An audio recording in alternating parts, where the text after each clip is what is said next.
आणि पालखी व्हायला कसे भेटतील मग? ब्राह्मण भेटन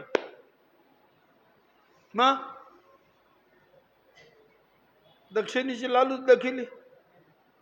आता पैशाच्या जोरावर काय होत नाही महाराज.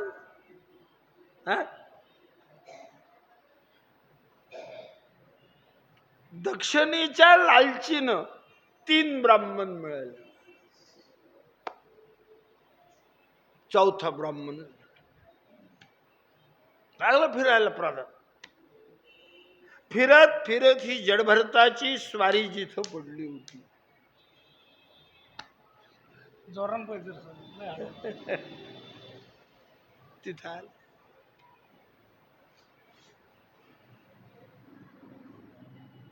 पाहतो. विचार आला की आपल्याला पालखी व्हायला असाच रोसण्या पोसण्या दांडगा दुमड्या माणूस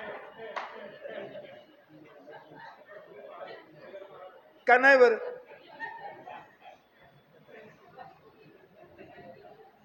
विचारलं महाराज राजाकडे येता का? आता यानं विचार केला ना महाराज, माझ्या देहाचं काय होणार आहे? मातीत पुरलं माती होणार, अग्नीत जाळलं राख होणार. आणि हा देह जर राजाच्या उपयोगी पडायला लागला वाईट आहे गो. कुठलं जड भरत लागलं चालेल.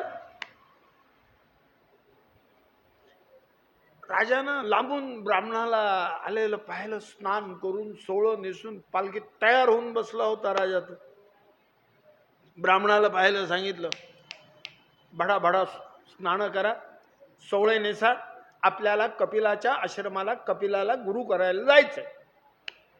ब्राह्मणाने स्नान केले, सोवळे नेसलं, आलं. राजाने सांगितलं 2 ब्राह्मण पुढे व्हा, 2 ब्राह्मण मागे व्हा, पालखी उचला आणि चला कपिलाच्या. जडभरताने ते पाहिलं. तो म्हणाला राजा आम्हाला असं काय माहिती, हा तू आम्हाला पालखी व्हायला बोलवलं. असं जर माहिती असतं तर आम्ही आणखीन एखादा चाळाचा ब्राह्मण आणला असतं ना. आमच्याकडं बरेच ब्राह्मण रिकामीत फिरत. राजा म्हणाला जडभरता पालखी व्हायला 4 ब्राह्मण लागतात, 5वा काय करायचा? एखादा रिकामा पालखी पुढे चालला असता काही बिघडलं असतं का? राजा संतापलो. तो जडभरता मी मेलो काय रे की माझ्या पालखी पुढे रिकामा ब्राह्मण चालवायला लागला? पण सत्ते पुढं शहाणपण चालत नाही महाराज. 2 ब्राह्मण पुढे झाले, 2 ब्राह्मण मागे झाले, पालखी उचलली, चालायला. जडभरताच्या मनात विचार आला की नुसती पालखी घेऊन चालायची का नाही, त्यापेक्षा तोंडानं परमात्माचं नामस्मरण करावं ना मान. माया देईल गो. खांद्यावर ते पालखी घेतले आणि श्रीराम जय राम जय जय राम या मंत्राचा घोष सुरू केला. आता राजा पालखी संतापून लाल झालेलं. तो म्हणे जडभरत मी का मेलो काय रे, मला खांद्यावर घेतलं श्रीराम जय राम जय जय राम, श्रीराम जय राम जय जय राम बोलायला लागला. हा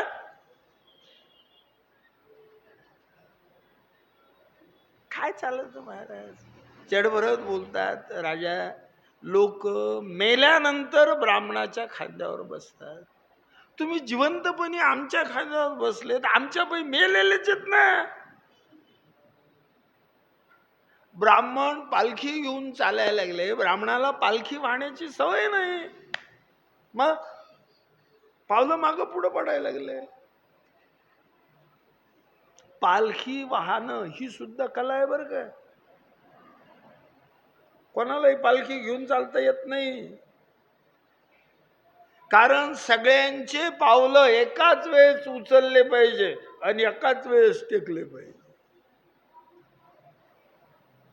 सगळ्याला कुठं पालखी घेऊन चालता येत असतं? ब्राह्मणाचे पावलं पडायला लागले मागं पुढं. पालखीला हिसके बसायला, राजाला त्रास व्हायला. याने आवाज दिला, ब्राह्मणावर नीट चालला नाही तर शासन करील. राजाच्या धाकानं 3 ब्राह्मण एका दोरीत चालायला लागले. आता जड भरताला कोणाचा धाक, कशाची भीती? ते आपलं खाली पाहून चालायचं.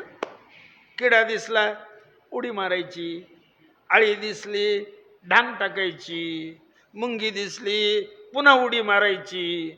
ढांगा टाकीत उड्या मारीत, ढांगा टाकीत उड्या मारीत जडभरत लागले चालायला. त्या चालण्यामुळे पालखीला हिसके बसायला लागले, राजाला त्रास व्हायला लागला. यांनी सांगितलं, ब्राह्मणाहो मी तुम्हाला केव्हाच सांगतोय नीट चाला, नाही तर शासन करीन. आता 3 ब्राह्मण बोलायला, राय साहेब तुमच्या धाकानं आम्ही 3 जण एका दोरीत. हा कोण चौथा रोसण्या पोसण्या दांडगा दुंडगा ब्राह्मण आणला, हे नीट चाला ना. राजा संतापला. महाराज तो म्हणाला, जडभरता मी तुम्हाला केव्हाच सांगतो नीट चाला, नीट चाला. नीट न चालायला काय झालं? तुम्हाला आमचं भय वाटत नाही का? तो म्हणाल, मला हे कळणं तुला भ्यायचं कशा करता का नाही? भीती कोणाला असते? जो अपराध करतो त्याला. माझ्या हाताने अपराधच झाला आणि तुला काय झालं भ्यायचं? त्या 3 ब्राह्मणाने अपराध केला तर गेले पळून.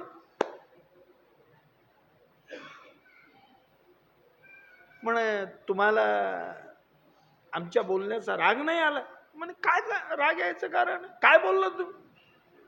नीट चाल, याच्यात राग यायचं काय काम? तुम्ही राजा आहात, आम्ही प्रजा आहोत.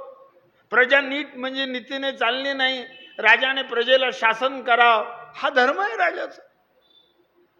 याच्यात काय राग यायचं?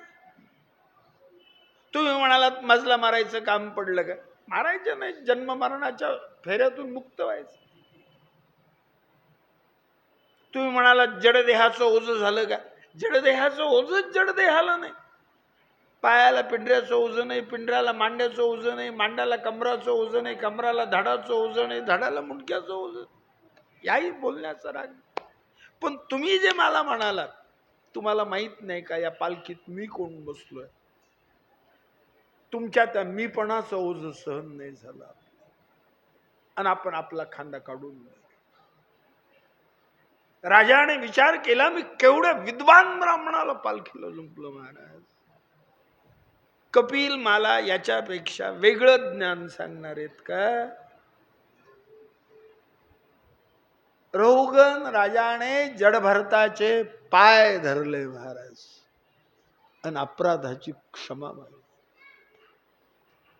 रहुगण राजाने जडभरताला हे भवाटवी नावाचं ज्ञान वर्णन करून सांगितलं आणि त्याचा उद्धार करून घेतला. जडभरताने योगाच्या साह्याने देह ठेवला, देहातली जीवकला काढली, ज्योती ज्योत विलीन केली. शुकाचार्य सांगतायत, राजा तुम्ही प्रश्न विचारला होता त्याकरता इथपर्यंत हे जडभरताचं आख्यान आम्ही तुम्हाला वर्णन करून सांगितलं. राजा म्हणाला, शुका उक्तस्त्वया भूमंडलायाम विशेषो यावदादित्यस्तपति यत्र चासौ ज्योतिषाम गणेशचंद्रमवास दृश्यते. तुम्ही आम्हाला प्रियव्रताचं चरित्र सांगत असताना प्रियव्रताने रात्रीचा दिवस करण्याकरता परमात्माकडून सुवर्णाचा रथ प्राप्त करून घेतल्याचं सांगितलं आणि हा रथ या पृथ्वीवरून 7 वेळेस नेला, 7 वेळेस आणला, तर या पृथ्वीचे 7 द्वीप आणि 7 समुद्र झाल्याचं सांगितलंय. तर या सप्तद्वीपवती पृथ्वीचं भूगोल खगोल आम्हाला वर्णन करून सांगा. ते ऐकायचं. शुकाचार्य सांगतायत, राजा नवई महाराज भगवतो माया गुण विभूत काष्ठा मनसा वाचसा वादिगंतु मूलम विबुधायुषापि पुरुषास्तस्मात् प्राधान्यैव भूगोलक विशेषम नाम रूपमान लक्षणो व्याख्या समः. या पृथ्वीचं भूगोल खगोल वर्णन आम्ही सारखं शेकडो वर्ष करीत बसलो तर वर्णन करून सांगता येणार. पण ठीक आहे, प्रश्न केलाय, संक्षेपात वर्णन करून सांग. या पृथ्वीच्या मध्यभागाला एक मेरू नावाचं पर्वत, 84,00,000 योजन पृथ्वीच्या वरत आहे, 16,00,000 योजन पृथ्वीच्या खाली, 1,00,000 योजन दोन्ही बाजूने विस्तीर्ण आहे. एवढा मोठा पर्वत कुणीकडे कलून पडून आहे, म्हणून परमात्माने या पर्वताला 4 पर्वत हे टेकन म्हणून दिलेले. मंदार, मेरू मंदार, सुपार्श्व आणि कुमुद. 11,000 योजन उंचीचे पर्वत आहे. या पर्वतावर 4 झाडं आहेत, आंब्याचं, जांभळाचं, कदंबाचं, वडाचं. 1100 योजन उंचीची झाडं आहेत. कोणत्या पर्वतावर कोणतं झाड, कोणत्या झाडाच्या फळापासून कोणती नदी निर्माण होत आहे ते सांगतो. मंदार नावाचा पर्वत, आंब्याचं झाड, हत्तीच्या धडासारखे, पर्वताच्या शिखरासारखे त्याला फळं येत आहे. देठाशी पिकतात, पर्वतावर पडतात, फुटतात. त्याच्या रसापासून अरुणोधा नावाची नदी निर्माण होते. मेरुमंदार नावाचं पर्वत, जांभळाचं झाड, त्याला फळं येतात, देठाशी पिकतात, पर्वतावर पडतात, फुटतात.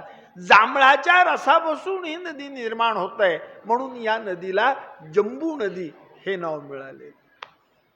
आणि ती एका द्वीपाला खेटून जाते.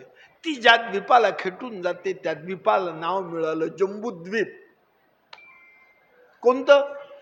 आपण जिथं राहतो ते हे जंबूद्वीप. या जंबू नदीच्या स्नानाचं महात्म्य, जे लोक या जंबू नदीत स्नान करतात महाराज, त्यांना जरा म्हणजे म्हातारपण कधी प्राप्तच होत नाही.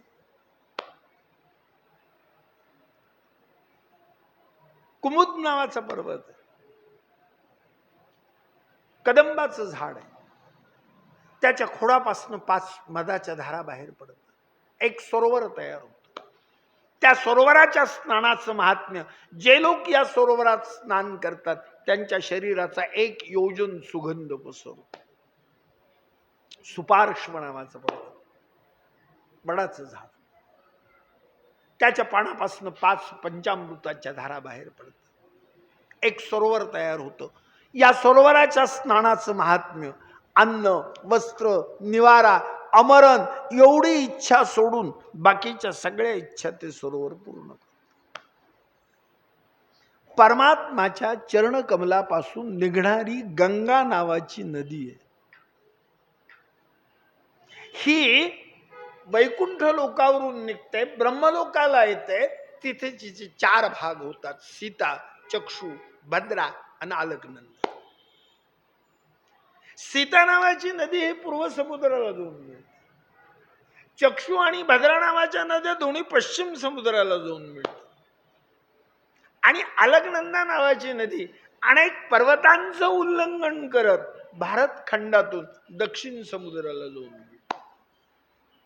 अलकनंदेच्या स्नानाचं महात्म्य, जे लोक अलकनंदेत स्नान करतात आणि स्नानानंतर त्यांची जेवढी ओली पावलं उमटतात तितके राजसू अश्वमेध यज्ञ केल्याचं पुण्य मिळतं. पण अलकनंदेचं स्नानाचं महात्म्य जेवढं श्रेष्ठ आहे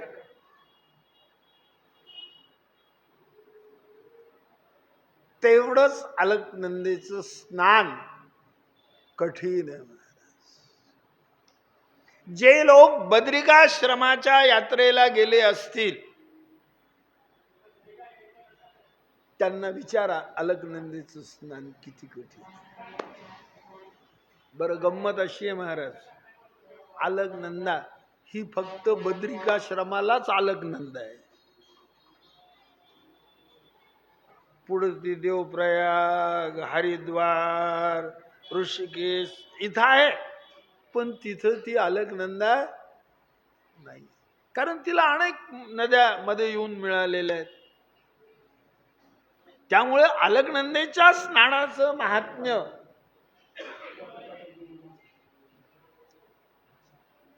हे बद्रिकाश्रमालाच. पण तिथं अलकनंदेचं पाणी एवढं थंड आहे महाराज, की या अलकनंदेच्या मध्ये आपण स्नाना करता जर उतरलो तो पुन्हा जिवंत घराला जाऊ का नाही याचाच विश्वास नाही. एवढं अलकनंदेचं स्नान कठीण. अशा प्रकारे नद्यांचं वर्णन करून सांगितलं. आता खंडांचं वर्णन करून सांगतोय. प्रत्येक खंडात परमात्मा वेगळ्या रूपात राहतात. परमात्माचा भक्त वेगळा आहे आणि तिथे उद्धारून जाण्याचा मंत्र वेगळा आहे. पहिलं इलाव्रत नावाचं खंड आहे. परमात्मा संकर्षणाच्या स्वरूपाने राहत आहेत. त्या ठिकाणचे लोक ओम नमो भगवते महापुरुषाय सर्वगुण संघ व्यक्ताय नमः या मंत्राचा जप करतात, आपला उद्धार करून घेतात. भद्राश्व नावाचं खंड आहे. या खंडामध्ये परमात्मा हयग्रीवाच्या स्वरूपाने राहतात. भद्राश्व हा परमात्माचा भक्त आहे.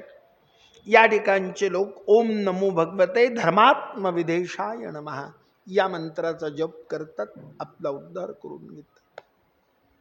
हरिवर्ष नावाचं खंड आहे. नरसिंह स्वरूपाने परमात्मा आहे. प्रल्हाद परमात्माचे भक्त आहेत. या ठिकाणचे लोक ओम नमो भगवते नरसिंहाय नमस्तेजसे या मंत्राचा जप करतात, आपला उद्धार करून घेतात. केतुमाल नावाचं खंड आहे. परमात्मा मदन रूपाने राहतात. रती परमात्माची भक्त आहे. या ठिकाणचे लोक ओम राम ह्रीम रूम ओम नमो भगवते ऋषिकेशाय सर्वगुण विशेषैर विलिक्षितात्मने अकुतीनाम चित्तानाम चेतसाम विशेषाणाम चाधिपते षोडशकलाय छंदोमयाय अमृतमयाय सर्वमयाय सहसे ओजसे बलाय कांताय कामाय नमस्ते उभयस्त भया या मंत्राचा जप करतात, आपला उद्धार करून घेतात. कुरु नावाचं खंड आहे. इथे परमात्मा त्या ठिकाणी वराह रूपाने राहत आहेत. पृथ्वी परमात्माची भक्त आहे. या ठिकाणचे लोक ओम नमो भगवते मंत्र तत्वलिंगाय या मंत्राचा जप करतात, आपला उद्धार करून घेतात. किंपुरुष नावाचं खंड आहे. रामचंद्र स्वरूपाने परमात्मा आहेत. हनुमंत परमात्माचा भक्त आहे. या ठिकाणचे लोक ओम नमो भगवते उत्तम श्लोकाय नमः या मंत्राचा जप करतात, आपला उद्धार करून घेतात. भारत नावाचं खंड आहे, जिथं आपण आहोत. या खंडात परमात्मा नरनारायण रूपाने राहतात. नारद हे परमात्माचे भक्त आहेत. या ठिकाणचे लोक ओम नमो भगवते वासुदेवाय ऋषी ऋषभाय नर नारायणाय परमहंस गुरवे आत्माराम अधिपते नमो नमः या मंत्राचा जप करतात, आपला उद्धार करून. या भारत खंडाचं वैशिष्ट्य आहे महाराज. देव परमात्माची प्रार्थना करतायत की तुम्हाला मनुष्य जन्म द्यायचा असेल तर या भारत खंडात. इथं महान महान पर्वत आहेत, महान महान नद्या आहेत. आम्ही पर्वत यात्रा करू, तीर्थयात्रा करू आणि आम्ही आमचा उद्धार करू. इथं जे महान महान पर्वत आहेत ते कोणकोणते? मलय, मंगलप्रस्थ, मैनाक, त्रिकूट, ऋषभ, कुट्टक, कोल्लक, सह्य, देवगिरी, ऋषमुख, श्रीशैल, व्यंकट, महेंद्र, वारीधार, विंध्य, शुक्तिमान, पर्यात, द्रोण, चित्रकूट, गोवर्धन, रैवतक, ककुब, नील, गोकामुख, इंद्रकील. 28 पर्वत आहेत. नद्या कोणत्या आहेत? चंद्रवशा, ताम्रपर्णी, अवटोदा, कृतमाला, वैहासी, कावेरी, वेणी, पयस्विनी, शर्करावर्ता, तुंगभद्रा, कृष्णा, वेण्या, भीमरथी, गोदावरी, निर्विंध्या, पयोष्णी, तापी, रेवा, सुरसा, नर्मदा, चर्मणवती, सिंधू, शोणनदी, महानदी, वेदस्मृती, ऋषिकुल्या, त्रिसामा, कौशिकी, मंदाकिनी, यमुना, सरस्वती, दृशवती, गोमती, सरयू, रोदस्वती, सप्तवती, सुशोभा, शतंद्रू, चंद्रभागा, मरुतबदा, विवस्वता, अस्किनी आणि विश्वेती. 42 नद्या भारत खंडातून वाहतात. 28 पर्वत आहेत. अशा प्रकारे या खंडांचं वर्णन करून सांगितलं. आता द्वीपांचं वर्णन करून सांगतोय. पहिलं जम्मू नावाचं द्वीप जिथं आपण आहोत, जे 1,00,000 योजन लांबी रुंदीचं आहे. याचे 8 उपद्वीप करण्यात आलेले आहेत. कोणते?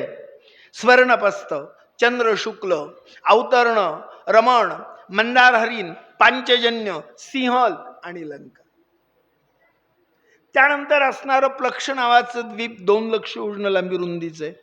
शाल्मली नावाचं द्वीप 4,00,000 योजन लांबी रुंदीचं आहे. कुश नावाचं द्वीप 8,00,000 योजन लांबी रुंदीचं आहे. क्रौंच नावाचं द्वीप 16,00,000 योजन लांबी रुंदीचं आहे. शाक नावाचं द्वीप 32,00,000 योजन लांबी रुंदीचं आहे. आणि पुष्कर नावाचं द्वीप 64,00,000 योजन लांबी रुंदीचं. या पृथ्वीवरत आहे. त्या ठिकाणी परमात्माने एक, त्या ठिकाणी लोकालोक नावाचा पर्वत, त्या पर्वतावरती सूर्य नावाच्या ग्रहाची स्थापना केली. आणि सूर्य या पर्वताभोवताली प्रदक्षिणा घालतो. सूर्याला या पर्वताभोवताली प्रदक्षिणा घालण्याकरता 60 घटका लागतात. म्हणून 60 घटकेचा एक दिवस. त्याच्यानंतर परमात्माने 3,00,000 योजन अंतरावर अभिजित नक्षत्रासह 28 प्रकारचे नक्षत्र स्थापन केले. त्याच्या पुढे अवकाशात प्रत्येक 2,00,000 योजन अंतरावर चंद्र, मंगळ, बुध, गुरु, शुक्र आणि शनैश्चर नावाचे ग्रह स्थापन केले. त्याच्या पुढच्या 3,00,000 योजन अंतरावर 2 छायाग्रह आहेत, राहू. 11,00,000 योजन अंतरावर परमात्माने सप्तऋषीची स्थापना केलेली आहे. आणि उत्तर दिशेला 13,00,000 योजन अंतरावर परमात्माने ध्रुव लोकाची स्थापना केलेली आहे. अशा प्रकारे अवकाशात ग्रह, नक्षत्र, तारका स्थापन केलेले.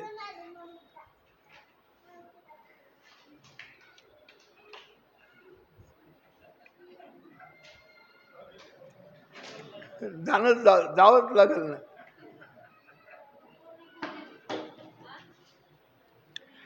पृथ्वीच्या खाली आतल, वितल, सुतल, तलातल, महातल, रसातल आणि पाताल असे 7 लोक स्थापन केले. त्याच्या खाली 1,00,000 योजन पोकळी आहे. त्या पोकळीच्या खाली सगळीकडे पाणीच पाणी. आणि त्या पाण्यावर 1000 फडाचा शेषशाही नाग आहे. त्या शेषावर ब्रह्मांड नायक परमात्मा विश्रांती घेत आहेत. आणि शेषाने या 14 भुवन ब्रह्मांडाचं ओझ एखाद्या मोहरीच्या दाण्याप्रमाणे आपल्या मस्तकावर धारण केलं. राजा म्हणाला, शुका, तुमच्या वर्णनात सगळ्या लोकांचं वर्णन आलंय, पण नरक लोकांचं वर्णनच नाही. मग नरकलोक खरा नाही का? नरकलोक खरा आहे,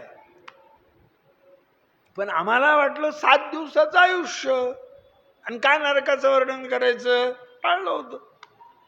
तुम्हाला संशय येतो का? आहे का? मग कशाला वाईट असलं तर राहूच द्या ना. म्हण नाही, संशय आला ना. आता ऐकव. अंतरला एवत्री जगत्यास्तु दिशी दक्षिण्याम. परमात्माने अंतर्याळात दक्षिण दिशेला यमधर्माच्या लोकाची स्थापना केली. आणि इथं वेगवेगळ्या पापा करता वेगवेगळा नरक स्थापन केलाय. तामिश्र, अंधतामिश्र, महारौरव, कुंभीपाक, कालसूत्र, असितप्रवन, सुकरमुख, अंधकूप, कृमिभोजन, दंशतप्त, सुरमी, वज्रकंटक शाल्मली, वैतरणी, पुयोत, प्राणरोध, विशासन, लालभक्ष, सारमायदन, अविश्ची, अयप्पान, क्षारकर्दम, रक्षभोजन, शुलप्रोध, दंदकुश, वणितिरोध, पर्यावर्तन, शुचिमुख, 28 प्रकारचे नरक आहेत. वेगवेगळ्या पापा करता वेगवेगळा नरक आहे. जे लोक वडीलधाऱ्या माणसांचा, गुरुजनांचा, आई वडिलांचा, देवा ब्राह्मणांचा अपमान करतात, अपराध करतात, त्या लोकांना कालसूत्र नावाच्या नरकाला जावं लागतं. जे लोक लबाड बोलतात, चोऱ्या करतात, लोकाला फसवतात, कशाच्या आशेनं कोणाच्या विरुद्ध खोटी साक्ष देतात, त्यांना अंधतामिश्र नावाच्या नरकाला जावं लागतं. जे लोक अपेयपान करतात, मद्यप्राशन करतात, त्यांना अयप्पान नावाच्या नरकाला जावं लागतं. जे लोक अभक्षभक्षण करतात, त्या लोकांना रौरव नावाच्या नरकाला जावं लागतं. परमात्माने वेगवेगळ्या पापा करता वेगवेगळा नरक स्थापन केलेला. राजा म्हणाला, शुका, निवृत्य मार्ग कथित आदौ भगवता यथा क्रमयोग लब्धेन ब्रह्मणा यद संस्कृती प्रवृत्ति लक्षणश्चैव त्रैगुण्य विषयो मुने यो सावालीन प्रकृतैर गुणसर्ग पुनः पुनः. तुम्ही आम्हाला निवृत्ती मार्गाचं वर्णन करून सांगितलं, प्रवृत्ती मार्गाचं वर्णन करून सांगितलं, समाधान वाटत. पृथ्वीचं भूगोल खगोल वर्णन करून सांगितलंय, आश्चर्य वाटत. पण जे नरकलोकाचं वर्णन करून सांगितलं ते ऐकून आपल्या मनाचं समाधान नाही. काय भयानक नावं आहेत. नुसती नावं ऐकली तर अंगावर शहारे उभे राहत आहेत. आणि या नरकलोकाचं वर्णन करताना तुम्ही आम्हाला सांगितलंय, जे लोक वडीलधाऱ्या माणसांचा, गुरुजनांचा, आई वडिलांचा, देवा ब्राह्मणांचा अपमान करतात, अपराध करतात, त्यांना कालसूत्र नावाच्या नरकाला जावं लागत. राजा म्हणाला, शुका, होऊ नये आणि माझ्या हातानं ब्राह्मणाचा अपराध झालाय तर नरकाला जावं लागल का? शुकाचार्य म्हणाला, राजा तुम्हाला काय वाटलं रे? तुम्ही राजे, बाकीची प्रजा आहे, त्यांच्याकरता नरक आहे, असं काय काय? अरे असं नाहीये. तुम्ही राजे असा, प्रजा असा अपराध केला, शासन भोगावं लागणार. परमात्म्याजवळ हा भेदभाव नाहीये. तुम्ही कुणीही असलात तर त्याचं अपराध जर केला असेल तर शासन भोगवत. मग असं जर असल ते 7 दिवस एका आसनावर बसा आणि गावाकडून पंढरपूरला या आणि भागवत ऐका, एवढा उठ ठेवा का झाला? हा, भागवत बंद करून टाका. पण नाही राजा, भागवत ग्रंथच असा आहे, एकदा सुरू केला स्वर्गाला जा, नरकाला जा, मध्ये बंद करता येत नाही. राजा म्हणाला, जोपर्यंत आपल्या मनाचं समाधान होत नाही तोपर्यंत आपण भागवतच ऐकत नाही. बर, एवढं भय वाटतं नरकाचं? म्हणे उपाय असं म्हणे. मग काय? पहिली गोष्ट, माणसानं पाप करूच नाही. आणि यदा कदाचित माणसाच्या हाताने पाप झालं, त्याचं प्रायश्चित्त घ्याव, नरकाला जात. आणि बर, मग वेगवेगळ्या पापा करता वेगवेगळा नरक, तर वेगवेगळ्या पापा करता वेगवेगळं प्रायश्चित्त असायला पाहिजे. म्हणे हो ना. वेगवेगळ्या पापाची वेगवेगळे प्रायश्चित्त आहेत. पंचगव्य नावाचं प्रायश्चित्त वेगळं, पर्यटन नावाचं प्रायश्चित्त वेगळं, उपवास नावाचं प्रायश्चित्त वेगळं, चंद्रहार नावाचं प्रायश्चित्त वेगळं. वेगवेगळ्या पापाची वेगवेगळे प्रायश्चित्त. बर, समजा पाप होऊ नये झालं, प्रायश्चित्त घेतलं, आणि पुन्हा पाप झालं, मग पुन्हा प्रायश्चित्त घेता येतं का? म्हणा एकदा प्रायश्चित्त घेतलं की पुन्हा मरेपर्यंत ते पाप करता येत नाही. आणि पुन्हा पाप झालं, पहिल्या पापाचा नरक, दुसऱ्या पापाचा नरक, असं दुप्पट नरकालाच जावं लागलं. म्हणा कसं जमन हो? एकदा पाप झालं आणि पुन्हा होणार नाही याची ग्वाही कोणाला देता येते का? डोळ्यानं पाहिलं तर पाप आहे, मनात आणलं तर पाप आहे, कोणाला पाप करताना पाहिलं तर पाप आहे, कुणी पाप केल्याचं वर्णन करून सांगितलं तरी पापच आहे. आणि पुन्हा पापच होणार नाही कसं सांगता येईल? आणि मग असा उपाय कसा आहे? पाप करायचे, प्रायश्चित्त घ्यायचे, पुन्हा पाप करायचे, तर नरकाला जायचंच नाही, असं कसं जमन? पण नाही हो, आपल्या मनात समाधान नाही.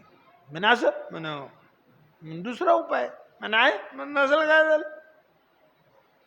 म्हण काय, माणसाने जन्माला आलं, जे पाप करायला सुरुवात करो महाराज, मरेपर्यंत पापच करीत म्हणणार कला जात. बर, महा उपाय पहिल्यांदा सांगायचा ना. त्या ब्राह्मणाला मारून नसतं का टाकलं? नुसता मेलेलं सर्प कशाला अडकेला आत्ता? राजा ऐकून घे, जन्मल्यापासून मरेपर्यंत पाप करा, पण मरताना परमात्माचं नामस्मरण करा, तर नरकाला जाणार नाही. राजा म्हणाला शुका उपाय दिसायला सोपा आहे बाबा, पण जो आयुष्यभर पाप करतो त्याच्या तोंडाला मरताना परमात्माचं नाव यायला परमात्मा रिकामा आहे का? शुकाचार्य म्हणाले राजा मग असा उपाय तुला कोण सांगन? पाप करायचे, मरताना परमात्माचं नाव घ्यायचं नाही, नरकाला जायचं नाही. अरे मरताना परमात्माचं नाव तोंडाला येण्याची तुम्हाला जर खरंच काळजी वाटत असेल, आयुष्यभर तसं देहाला वळण लावणार आहे. हा, आयुष्यभर परमात्माचं नामस्मरण करा, जप करा, तप करा, व्रत करा, कथा पुराण कीर्तन श्रवण करा, तीर्थ यात्रा करा, कसं मरताना परमात्माचं नाव तोंडाला येत नाही? आपोआप येत.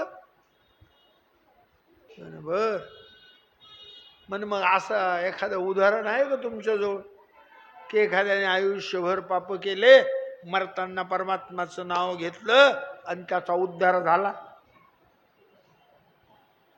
उदाहरणच पाहिजे ना.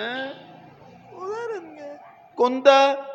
का अन्य कुब्जे द्विज कसित असित अजामिला नामना नष्ट सदाचारो दास्या संसर्ग दूषिता. कान्यकुब्ज नावाचा देश आहे महाराज, तिथे एक 4 वेदाचं अध्ययन करणारा ब्राह्मण, आणि त्याच्या दासीच्या ठिकाणी त्याला अजामिल नावाचं. या अजामिलाला सत्संगत लागावी, त्याच्यावर चांगले संस्कार व्हावे, म्हणून अजामिलाची वडील अजामिलाला रोजाना अरण्यातून देवाच्या पूजेकरता दुर्वा फुलं आणायला पाठवायचे. कारण माणसाच्या मनावरते चांगले संस्कार होण्याकरता या जगात एकच उपाय आहे, आणि तो म्हणजे भगवंताची सेवा पूजा. म्हणून तर आपल्या धर्मग्रंथांनी सांगितलं की रोज देवाची पूजा झाली पाहिजे, रोज देवाची पूजा करा. कशा करता? समजा आपण देवाची पूजा केली नाही, मग देव पारसा राहील का? हा, असं नाहीये महाराज. देवाची पूजा ही देवा करता नाही, आपल्या करता आहे. पण गंमत अशी आहे महाराज, देवाची पूजा करताना आपला मात्र समज असा असतो की आपण देवाची पूजा करायला लागलो म्हणजे देवाच्या डोक्यावर उपकारच करायला लागलो का नाही. आम्हाला देवाची पूजा करावं लागती, त्याच्यामुळे दुसरं काही कामच सुधरत नाही. हुंबलच आहे. हा, अरे तुम्ही देवाची पूजा करता म्हणजे का देवा करता करायला लागले का? तुमच्या करता येते. आपण जर देवाची पूजा केली तर आपल्या मनावर चांगले संस्कार होतात. आपलं मन वाईट वागायला सहजासहजी तयार होत नाही. याच्याकरता देवाची पूजा. नाही तर तुम्ही केली काय न केली काय, देवाला काय फरक आहे. अजामिलाचे वडील रोज त्याला अरण्यातून देवाच्या पूजेकरता दुर्वा फुलं आणायला पाठवायचे. हा रोज अरण्यातून दुर्वा फुलं घेऊन यायचं. एक दिवस असंच अरण्यात गेला, घेऊन यायला लागला. येत असताना रस्त्यात त्याने एका ठिकाणी एका स्त्रीला एका पुरुषाला सुख उपभोगताना पाहिलं. आयुष्यात हे दृश्य त्यानं पाहिलंच नव्हतं महाराज. वासना नेहमी माणसाच्या डोळ्यातून प्रवेश करते. माणसाची दृष्टी जर शुद्ध असेल तर सगळे काम आपोआप चांगले होतात. म्हणून तो पूजेच्या आरंभाला ब्राह्मण सांगते डोळ्याला पाणी लावा, त्याशिवाय पूजा सुरू होत नाही महाराज.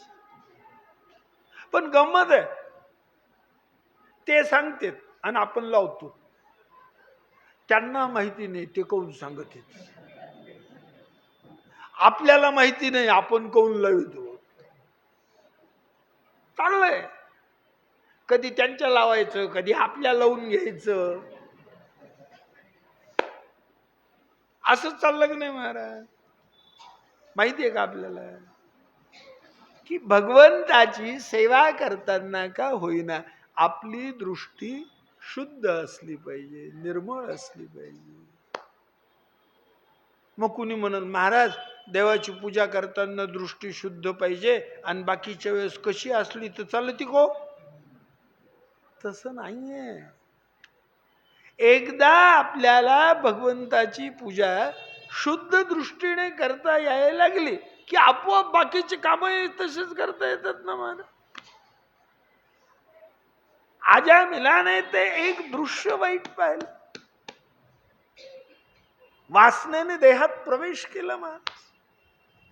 मनात विचार आला हे सुख जर मला मिळालं तर किती बरं होईल. विचार करीत घराला आला, वडिलाच्या स्वाधीन दुर्वा फुलं करून दिले. बापाची तिजोरी उघडली, पैशाच्या कसण्या काढून घेतल्या. त्या स्त्रीला आणि पुरुषाला पाहिलं होतं तिथं. ती स्त्री त्या पुरुषाला ते सुख देऊन घराकडे चालली होती. अजामिल त्या स्त्रीकडे गेला, विचारलं सताय त्या पुरुषाला तुम्ही जे सुख दिलं ते मला देता का. ती स्त्री वेश्या होती महाराज. ती म्हणाली हा माझा व्यवसाय, मला फक्त संपत्तीशी कारण आहे, संपत्ती द्या मी सुख देतो. आता यानं बापाच्या तिजोरीतून पैशाच्या कसण्या आणल्या होत्या, त्या स्त्रीच्या सद्दीन करून त्या स्त्रीने अजामिलाच्या हाताला धरलं, घराला आणलं, ते सुख देत राहिले. त्या दिवशीपासनं हा अजामिल नावाचा ब्राह्मण वेश्यागमन करीत राहायला लागला. काळ लोटला, बाप मरण पावला. आता बाप मेला, धाक राहतो का. यानं त्या वेश्येला उचललं घरात आणून ठेवलं. मग वेश्येच्या नादाने अपेयपान करायचं, अभक्ष भक्षण करायचं, चोऱ्या करायच्या, डाके टाकायचे, वध करायचे, लोकांना लुटायचं, लोकांना फसवायचं, जुगार खेळायचा. नाही ते पाप करीत. या अजामिलापासून या वेश्येच्या ठिकाणी 10 संतती झाली महाराज. सगळ्यात जो धाकटा मुलगा होता त्याचं नाव नारायण ठेवण्यात आलं. आता अजामिलाचं वय तरुण होतं, अंगात ताकद होती, तोपर्यंत पाप झाले ना महाराज. वय झालं, ताकद राहिली नाही, इंद्रिय साथ देईनात, पाप होईना. पण तरुणपणी केलेल्या पापाचं फळ भोगण्याची वेळ प्रत्येकावर म्हातारपणी येते. आली नाही याच्यावर. अंथरुणाला खिळून पडला, हातानं तांबर पाणी घेऊन पिता येईना, एक पाय उचलून बाजूला ठेवता येईना, नाना प्रकारच्या रोग देहाला जर्जर करायला लागले, देह सडला, किडे पडले, आळ्या पडल्या, देहाची दुर्गंधी सुटली. हा जिवंत असताना नरक यातना भोगत होता महाराज. याचं मरण आलं जवळ. यमधर्माने 2 दूताला सांगितलं, जा अजामिलाला नरकात टाकायला घेऊन या. 2 दूत काळे काळे कभिन्न काजळाच्या डोंगराप्रमाणे धिप्पाड, रक्तवर्णीय नेत्र, क्रूर चेहरे आले अजामिलाला. घाबरला अजामिल, भयानक पुरुष आहे, यांना जर माझ्या धाकट्या नारायण नावाच्या पोराने पाहिलं तर घाबरल ते. आणि पोरग भिवू नये म्हणून याने आवाज दिला, नारायणा घाबरू नका, आम्ही तुमच्या जवळ. नारायण शब्दाचा उच्चार करायचा अवकाश परमात्माने आपल्या दूतांना आज्ञा दिली की जा तान्यकुब्ज देशात अजामिल नावाचा पुण्यकारक ब्राह्मण आहे, वैकुंठ लोकाला घेऊन ये. जय विजय नंद सुनंद फुलाचं विमान घेऊन आले महाराज. तिथे यमधर्माचे दूत. याने विचारलं, कोण आहेत रे तू? म्हणे विष्णूचे दूत आहेत. म्हणे कुणीकडं? म्हणे हा अजामिल पुण्यवान आहे, याला न्यायला आलोय. अरे म्हणे पापी आहे, नरकात टाकायचे. यमधर्माच्या सांगण्याहून आम्ही आलो. आम्ही विष्णूचे दूत आहे, आम्हाला नाही कळत आमचा अजामिल कोणता, तुमचा अजामिल कोणता. तुमचं दुसरं असं, याला नेणं तर लांब राहिलं, नावच नाही काढायचं. यमधर्माच्या दूताने विचार केला, नसती हुंबल गळ्यात आली बाबा ती. हे 4 आपण 2, यांना 4 हात, आपल्याला 2 हात. एखादा शब्द बोलायला गेलो तर ठोकूनच मोकळा करतील. अशी बेइज्जतीची नोकरी काय कामाची. गेलं वापस. विचार केला राजीनामाच द्यायचा. तिथं काय आले यमधर्माकडे, विचारलं आणलं का अजामिलाला? म्हणे नाव नाही काढायचं, हे 500 आणि राजीनामा. यमधर्मानं विचार केला, अवघडच काळा आला ना महाराज. हा, नौकराला सांगितलेलं काम झालं का हे विचारायचा लागच राहिला नाही.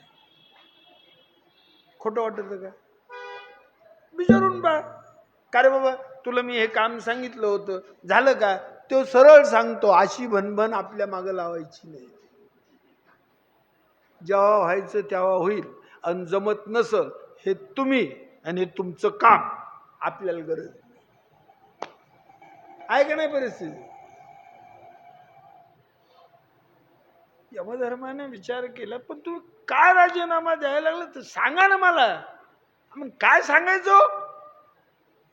कोण विष्णू आहे? त्याचे 4 दूत आले, अजामिलाला घेऊन गेले. बरं झालं बोललो नाहीत, मार खायचे धंदे होते. आपल्याला अशी बेइज्जतीची नोकरी लागत नाही. पण तुम्ही राजीनामा देऊ नका. आपण हे भांडण परमात्म्याकडून आले. परमात्मा आता परमात्माच्या शेजारी सुवर्णाच्या आसनावर अजामिल बसलेला आहे.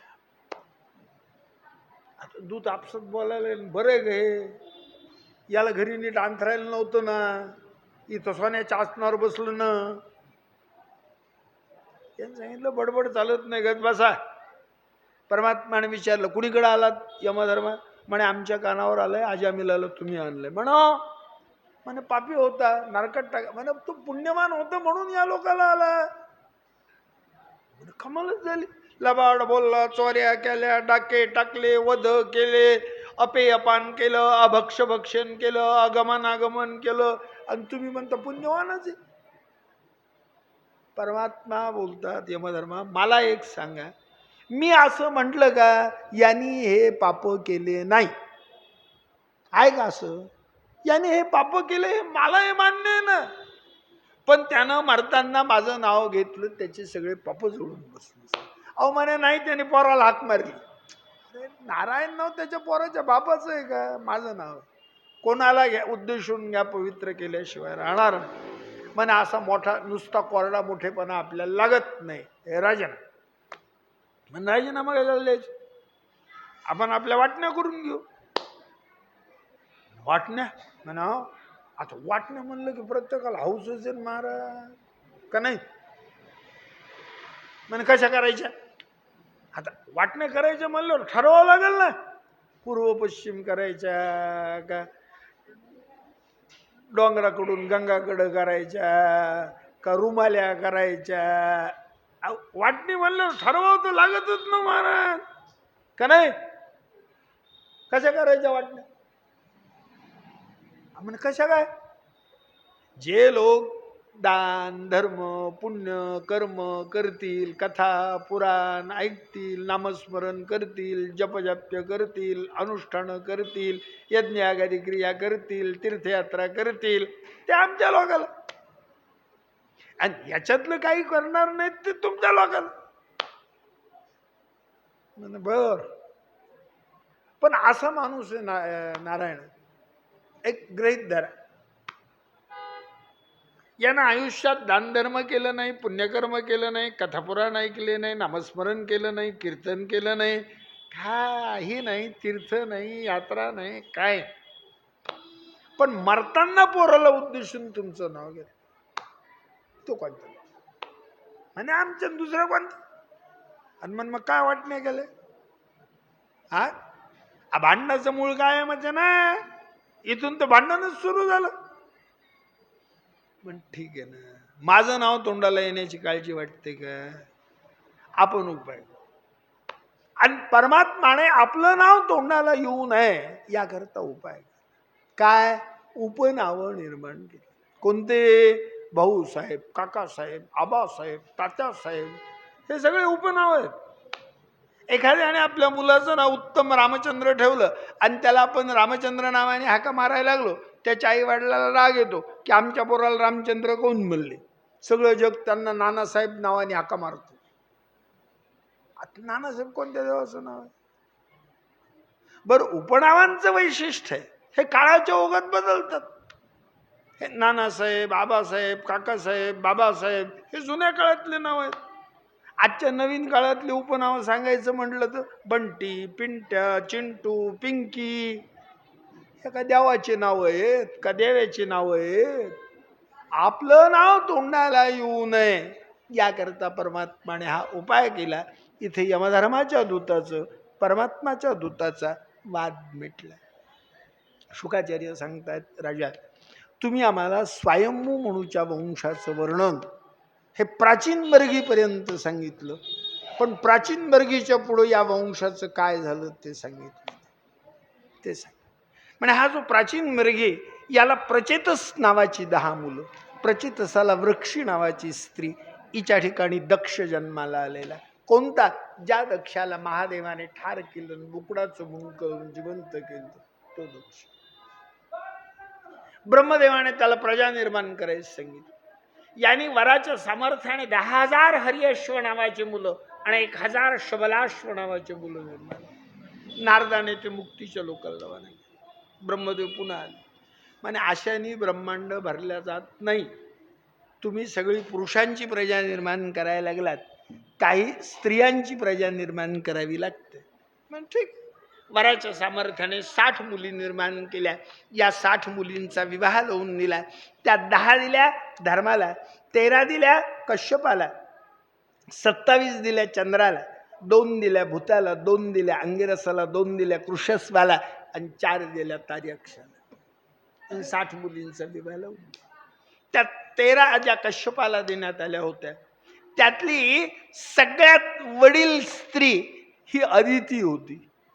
हिच्या ठिकाणी 12 सूर्य जन्माला आलेले आहेत. विवस्वान, अयरमा, पूषा, त्वष्टा, सविता, भग, धाता, विधाता, वरुण, मित्र, शक्र आणि उरुक्रम हे 12 सूर्य आहेत. प्रत्येक महिन्याचा सूर्य वेगळा आहे. यातला चौथा सूर्य आहे त्वष्टा नावाचा. याला सन्नी आणि विश्वरूपा नावाचे 2 मुलं आहेत. विश्वरूपा हा बृहस्पती इतका विद्वान निघाला, इंद्राने या विश्वरूपाला गुरु करून घराला आणलं आणि मारून टाकलं. ब्रह्महत्येचं पाप लागलं. इंद्राने त्याच्या देहातली ब्रह्महत्या काढून घेतली आणि त्या ठिकाणी चौघांना वाटून दिली. पृथ्वीला, पाण्याला, वृक्षाला आणि स्त्रियांना. पृथ्वीच्या ठिकाणची ब्रह्महत्या मुरुम, पाण्याच्या ठिकाणची ब्रह्महत्या फेस किंवा बुडबुडा, वृक्षाच्या ठिकाणची ब्रह्महत्या डीक किंवा कोप, स्त्रियांच्या ठिकाणची ब्रह्महत्या मासे मासे प्रदर्शती. ही बातमी त्वष्टा सूर्याच्या कानावर गेली. त्वष्टा सूर्याने यज्ञकुंडातून एक व्रत्रासूर नावाचा दैत्य काढला आणि इंद्राला मारायला पाठवला. इंद्राने त्या ठिकाणी वज्र हातात घेतलं आणि व्रत्रासुराशी युद्धाला आला. हजारो प्रहार केले. व्रत्रासूर मरेना, वैकुंठ लोकाला गेला. यांनी सांगितलं परमात्माने की याचं मरण या वज्राने नाही, जुन्या शस्त्राचं वज्र करत त्यानं मरणार. म्हणजे जुने शस्त्र कुठे आहेत? म्हणे दधीचीकडे तुम्ही ठेवू म्हणून ठेवलेत, पण त्यांनी त्याचं पीठ केलं आणि पिऊन टाकलं. म्हणे बर, मग कसं करता? म्हणे त्यांचे हाडं आणले तर काम जमत. म्हणे देवा देवा करता आत्ता ब्रह्महत्येतून वाचलो, पुन्हा करायची काय? म्हणे नाही, शस्त्र मागायला जा, ते तुम्हाला हाडं देते. दधीचीकडे आलं. दधीचीने हाडं दिले. त्या हाडाचं वज्र केलं. व्रत्रासुराला मारायला लागलेत. हात तुटला, जास्त घाबरला नाही. जमिनीला ओठ लावला, वरचा ओठ मेघमंडाला लावला. इंद्र ऐरावत उचलला, तोंडात टाकला, पोटात गेला. इंद्रानं पोटावर वज्र मारलं, पोटाला वेशी एवढं भगदाड पडतं. ऐरावत, अंबारी, इंद्र गाठोडीच्या गाठोडो बाहेर. दैत्य झाला म्हणून काय झालं? किती यातना सहन केली. प्रार्थना करायला लागला की या दैत्याच्या जन्मातून मुक्त करा, असं म्हणून नामस्मरण करायला. परमात्मा इंद्राने विचार केला, याला मारावं का मारू नये? जातीचा दैत्य मरताना नामस्मरण कसं करायला? पुन्हा विचार केला, काही असो, याला तर माराच. उचललं वज्र, टाकलं मानेवर, सकुंडल शिरायचं. व्रत्रासूर मेला, त्रैलोक्याला आनंद झाला. त्याच्या देहातली जीवकला परमात्माने आपल्या मुखात धारण केली. तेव्हा राजा म्हणाला, शुका, व्रत्रासूर जातीनं दैत्य असताना याने मरताना परमात्माचं नामस्मरण कसं केलं आणि त्याची जीवकला परमात्माने आपल्या मुखात कशी धारण केली? शुकाचार्य सांगतात, राजा, त्याकरता आम्ही तुम्हाला व्रत्रासुराच्या मागच्या जन्माची कथा सांगतो. हा व्रत्रासूर मागच्या जन्मात शूरसेन देशाचा चित्रकेतू नावाचा राजा. सगळ्या गोष्टी अनुकूल, धन धान्य ऐश्वर सत्ता संपत्ती, फक्त एका गोष्टीचं दुःख, संतती नाही. एक दिवस अंगिरा नावाचे ऋषी आले. चेहरा उतरलेला होता. विचारलं, काय दुःख आहे? म्हणे संतती नाही ना महाराज. अरे म्हणे एवढं कुठं शोक करीत असतात? तुमच्या या कुटुंबाच्या नशिबात संतती नसेल, दुसरा विवाह करा, होणार आहे. बोलले गेले निघून. याला वाटलं खरं या कुटुंबाच्या नशिबात नसेल संतती, करा दुसरा विवाह द्या, संतती नाही. आता हा राजा माणूस, यानं विचार केला आणखीन विवाह करा, होईल संतती. कसं आहे महाराज, माणसाला विवाह करून घेण्याचा नाद लागला, तो काय केलं बंदच करतोय. चित्रकेतूने किती विवाह केले असतील? 10 का 20 का 50 का 100 का 500 का 1000 का लाख, 1 कोटी. त्याच्या स्त्रियांनी गावाच्या गावं भरलेले, नगराच्या नगर भरलेले, संतती नाही. पुन्हा अंगिरा आले. अरे म्हणे एवढं कुठे विवाह करीत असतात का? संपत्ती खर्च कर, मित्रावरून नावाच्या देवतेला उद्देशून यज्ञ कर, तुला होणार संतती. म्हणे तुमच्याच हाताने होऊ दे. याने यज्ञकुंड खाणलं, यज्ञ केला, यज्ञाची पूर्णाहुती केली. यज्ञ नारायणाचा प्रसाद चित्रकेतूला दिला. सांगितलं तुझी सगळ्यात वडील स्त्री कृतज्ञती नावाची तिला दे, तिच्या ठिकाणी तुला संतती होणार. त्याने तो प्रसाद कृतज्ञतेला दिला.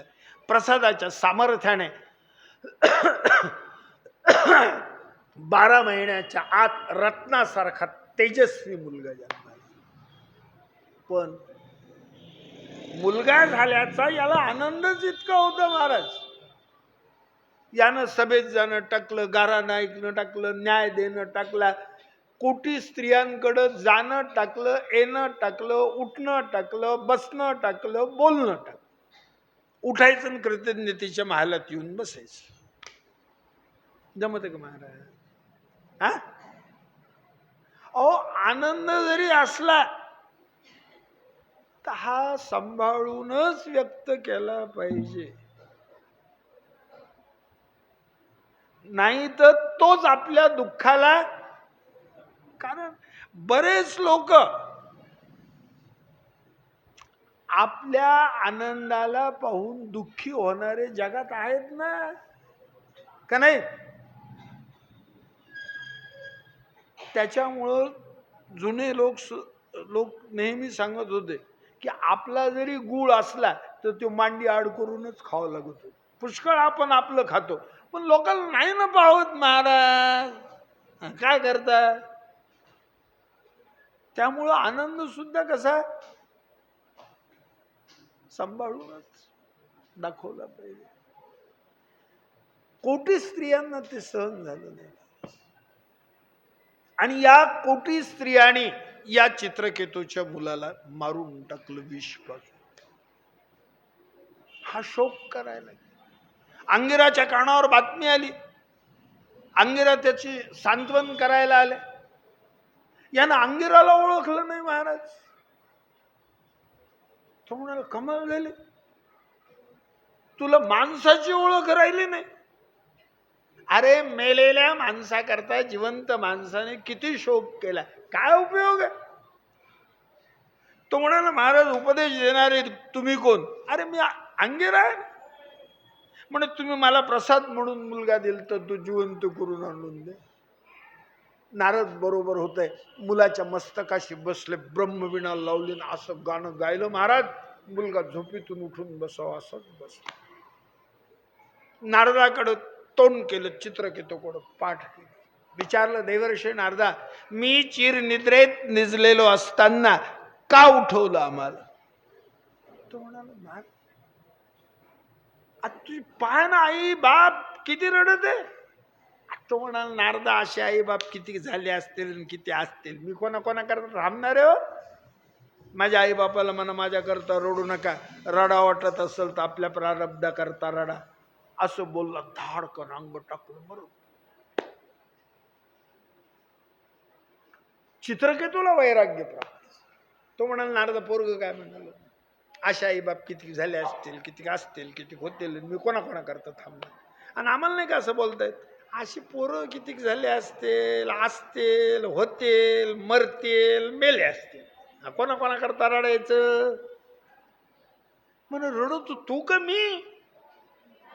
चित्रकेतूला वैराग्य प्राप्त झालं, अरण्यात आला, तपश्चर्या केली, परमात्म्याला प्रसन्न करून. परमात्माने आपल्या जवळचं एक विमान चित्रकेतूला दिलं आणि सांगितलं या विमानात बसून तीर्थयात्रा करत राहा. याला कैलास लोकाला जाऊन महादेवाचं दर्शन घ्यायची इच्छा झाली, आला कैलास लोकाला. आता महादेव पार्वतीला मांडीवर घेऊन बसले होते. हा सभेत गेला, दर्शन घेतलं, पार्वती जागचा हल्ली नाही महाराज.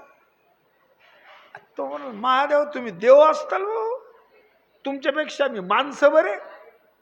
आमच्या घराला परपुरुष आला तर आम्ही कोणा समक्ष आमच्या कुटुंबाशी बोलत नाही. तेव्हा नव्हते बोलत, आता बोलले तर चालत आहे.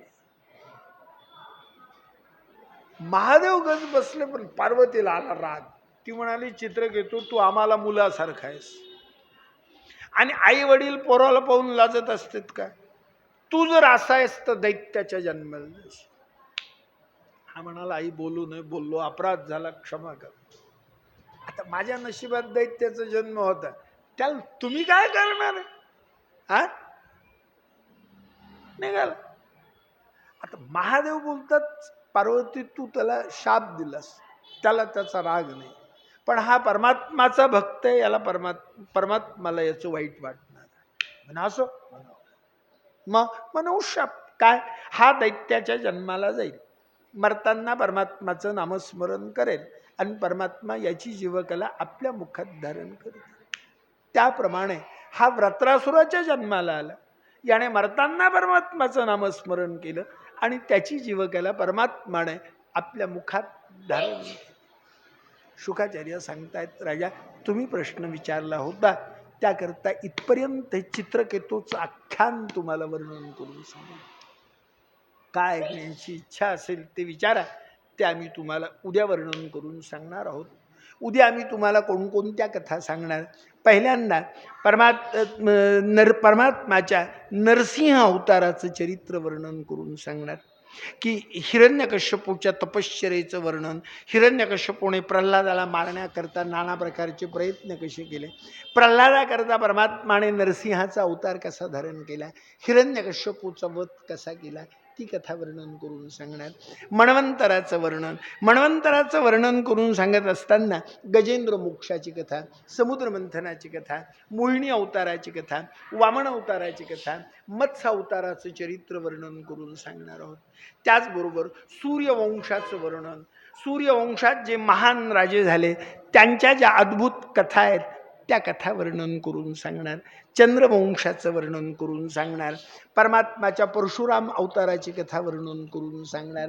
ययातीची, देवयानीची कथा वर्णन करून सांगणार. पुरुच्या, यदूच्या वंशाचं वर्णन करून सांगणार. अशा प्रकारे ज्या ज्या कथा होतील त्या त्या उद्या वर्णन करून सांगण्यात येतील. इति श्रीमद्भागवते महापुराणे षष्ठस्कन्धे अध्यायः षष्ठस्कन्धः समाप्तः. हरे नमः. काले वर्षतुपर्यन्त सर्वांगी सुंदर उचिरेंदुराची कंठे जके माळ कंठे जोडे माळ मुक्ताफळाची. जय देव जय देव जय मंगलमूर्ती व जय मंगलमूर्ती. दर्शन मात्रे मान स्वामी मात्रे मान कामुनाकृती. जय देव जय देव नाती मूर्ती कुंकुम केशरा.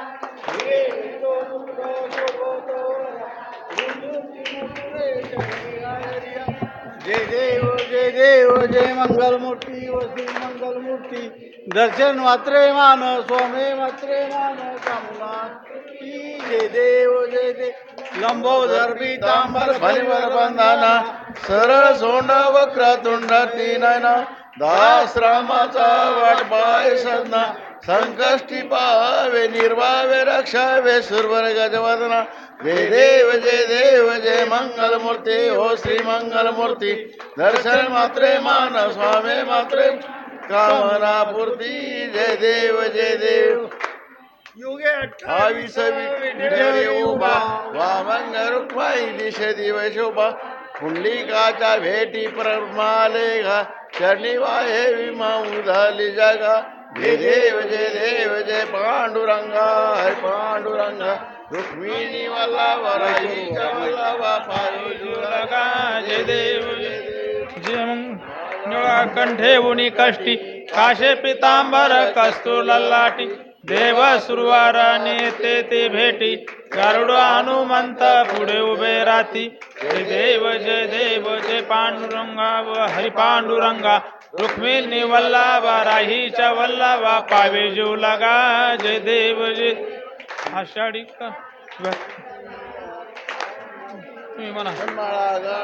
राही रुक्माबाई वळा. जय देव जय पांडुरंगा व हरी पांडुरंगा. रुक्मिणी वल्लभा राहीच्या वल्लभा पावे जीव लगा. जय देव जय. चंद्रभागे मध्ये स्नान जे करते दर्शन रामाचे तय मुक्ती. केशवाशी नामदेव माधवाशी नामदेव भावे वाळती. जय देव जय पांडुरंगा व हरी पांडुरंगा रुक्मिणी वल्लभा राहीच्या वल्लभा पायो जो लगा जय देव जय देव कार्तिकी भक्तजन येती व साधुजन येती चंद्रभागेमध्ये स्नान जे करती दर्शन रामाचे तय व हे मुक्ती केशवाशी नामदेव माधवाशी नामदेव भावे वाळती जय देव जय पांडुरंगा व हरी पांडुरंगा रुक्मिणी वल्लभा राहीच्या वल्लभा पावे जीव लगा जय देव कर्पूर गौरम करुणावतारम संसार सारम भुजगेंद्रारम सदा वसंतम हृदयारविंदे भवम भवामी सहितं नमामि मंदारमाला कृतालक